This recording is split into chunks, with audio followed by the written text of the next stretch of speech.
په امریکا کې چې په هر کونج کې وي او چې 13 کلن نه وي که نه نو سکول نه نشي پاتې کېدی، باید هماغه سکول ته لاړ شي او سکول په هغې ځای کې موجود وي. که ته په د امریکا په کوم کونج کې هم وي هلته به هماغه سکول موجود وي ستا لپاره چې ته لاړ شي او 12 وکړې. امریکا کې هر سړی تقریبا 12 پاس دی.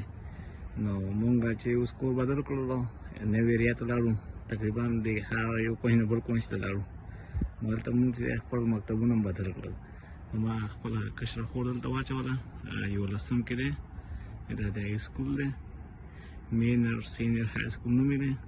دا سکول دی او دا مخامخ په امریکا کې هر سکول سره څنګ کې چې دی خپل میدان هم وي، سټیډیم، تر څو شاګردان پکې خپل ورزش وکړي. او اکثره د یو سکول او بل سکول یو بل سره میچونه وي، فوټبال میچونه. امریکا خپل فوټبال دی، هغه فوټبال نه چې کوم تاسو سوچ کوئ. دا خپل سټیډیم دی او شاته چې دی بسونه ولاړ دي، خپل بس یې ورکړل او ما خور ته هغه به یې وړي راوړي او خپل لیپټاپ یې ورکړل او کتابونه کتابچې هر څه فري دلته. په امریکا کې 12 پورې تعلیم فري دی، کالج هم فري دی، خو هغه ډیپینډ کوي چې ستا انکم څومره دی، ګټه وټه څومره دی. ګټه وټه دې لږې وي نو بیا د سره امریکا حکومت خپله مرسته کوي. نو امریکا کې تعلیم فري دی او بیا تعلیم داسې انټرنیشنل لیول ښه پوره ښایسته سکول دی. او دلته چې لږ مخکې وګورئ هلته 2 پولیس هم ولاړ دي، 2 د پولیسو موټر. امریکا کې کله کله په سکولونو باندې حملې کېږي نو هغې لپاره پولیس هم څلورې خواته ولاړ وي.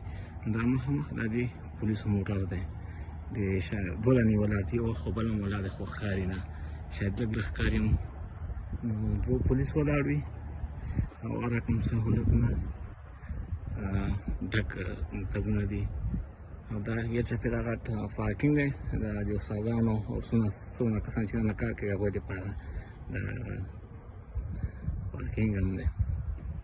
نو امریکا کې باید چې امریکا کې چې هر کونج کې وي سکول ته به ځې، نو نه دې پرېږدی هسې